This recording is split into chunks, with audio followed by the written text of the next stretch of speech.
It's like you got thousands of years ago. These people were just tripping balls and inventing democracy right here at this very spot. You know, it's literally the roots of democracy. They had to be tripping to think of something so bold as democracy. Yeah. I mean, it is literally what we were talking about. Like, if you want something that accentuates compassion and this sense of family and brotherhood and sisterhood, that we're all together in this thing, what better than psychedelic drugs? Yeah. And that's why they're illegal. Exactly. It gets in the way.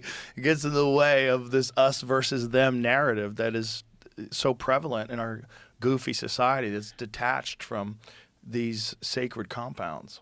Yeah, the herb, you know, it really is a unifying thing. I've always, from the first time I tried it, you know, I just felt such bonhomie, you know, Yeah. like such compassion to everybody around me. Yeah, And it makes you also, kinder. Huh? It makes you kinder. Makes you kinder. Yeah, And that's why they call it kind bud. Kind bud. That's probably why they call it that. I have a little of the kind. But, yeah, no, I like the image of it as just a unifier, you know? Yeah. And so that's what makes me wonder, why does Texas not just say, hey, let's open the doors to this? It's not a bad thing. Yeah. You could have the best cafes in Austin. I know. Yeah. Well, it's weird because there's certain weed here that's legal. What is it, Delta 9? Is that the legal stuff, or Delta 8? I know Which what one? You're talking about. It's weird. It's weird because Yeah. it's like pretty much just weed. Yeah, I never got into that stuff, though. It's just a Yeah. different version of the plant. But it doesn't get you high. Oh, yeah, it does. Really? Oh, didn't- yeah. Really? Oh, yeah. I'll get you some. Yeah. Oh, yeah.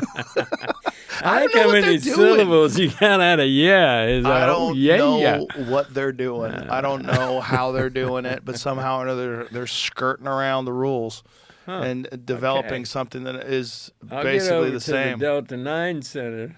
Yeah, it's basically like weed's twin sister that has different genetics. I don't know. I don't understand it. No, But- I heard they're trying to work out a thing where there's no more of those exceptions here. Oh, well, Yeah, that would suck. The legislature. That's goofy. I mean, there's plenty of things to concentrate on. Why concentrate on that? It's just it's a dumb rule. It's a dumb rule that's mostly enforced by people who don't know what the experience is. They have a distorted idea what the experience is, and they think it's just going to make people losers. Well, also, it's being mandated from people with different kinds of, desires, and a lot of it financial. But, anything that does, I consider a crime anything I do that hurts you or your property. Yeah. Otherwise, there's no crime. Yeah, I agree. Yeah. Yeah, I agree. And I think we got to get past that. I think there's just a lot of people that recognize that what they did in the 1970s was very effective.